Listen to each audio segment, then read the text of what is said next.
4 महिने होणार बघ. हे बघा झाडाची उंची. एक मिनिट, हे भरपूर दिसतात बघा इथं, म्हणजे सगळीकडे आहेच ऍक्च्युली. हा सगळीकडे आहे. हे बघा सगळे लोड झाले. अरे बाप, हे लोड होऊनच पडले म्हणा खाली. मोडायला आहेत ना. आता एका साधारण कंप्लीट एका झाडाला किती मिरची असतील? साधारण 800-1000 मिरच्या असतील. 800-1000. एक मिनिट, तसं शायनिंग पण आहे ना त्यात. ब्लू मनी ब्लू आहे बघा, हे वेगळी व्हरायटी आहे मिरच्याची. हे बी तुम्ही नाही दुसरीकडनं आणून लावलेले आहेत. 17 नमुन्याचे मिक्स आहेत ह्याच्यामध्ये. ह्याची फुलं म्हणजे पूर्ण शेंड्यापर्यंत ह्याला मिरच्या लागलेल्या आहेत. एक मिनिट, शेंड्यापर्यंत आहे ना? अगदी हे बघा शेंड्यापर्यंत मिरच्या आहेत अगदी टोटली. उत्पादनात किती फरक वाटतो तुम्हाला एक रासायनिक शेती करणं? नाही उत्पादन बघा साधारण 7-8 पटीनं. हे बघा 7-8 पटीनं. 7-8 पटीनं. तर आता इथं झाडांची संख्या आणि झाडाचं एका झाडाचं उत्पन्न. हे बघा बुडका ह्या झाडाचा. बरोबर आहे. हे बुडका असं असल्यामुळं हे झाड कुठं म्हणून काय सांभाळणार आहे बघा.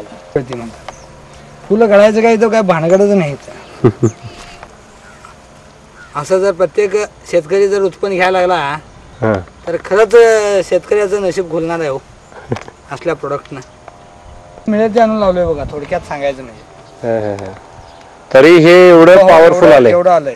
जातीवंत मिरच्याची जर एक कलमी केला तर ते काय नाच बघून करायचं नाही. पूर्ण हा प्लॉट बघा कसा. हे वेगळी व्हरायटी आहे मिरच्याची. म्हणजे हे बी तुम्ही नाही दुसरीकडनं आणून लावलेले आहेत. 17 नमुन्याचे मिक्स ह्याच्यामध्ये.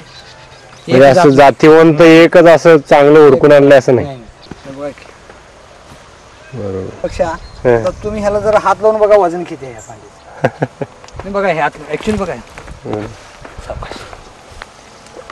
अरे बाप. ओके घ्या बघा. हे कुठं काय कुठल्या हिंदुस्थान मध्ये कुणाच्या शेतात आहे का जाऊन बघा जरा. बघा हे साईज बघा. एक साईज मध्ये काय फरक पडलाय. कुठं टोकाची आहे काय बुडक्याची आहे. मिरचीच्या साईज मध्ये काय बाबा फरक झालाय कुठं काय दिसतंय का बघा तुम्हाला.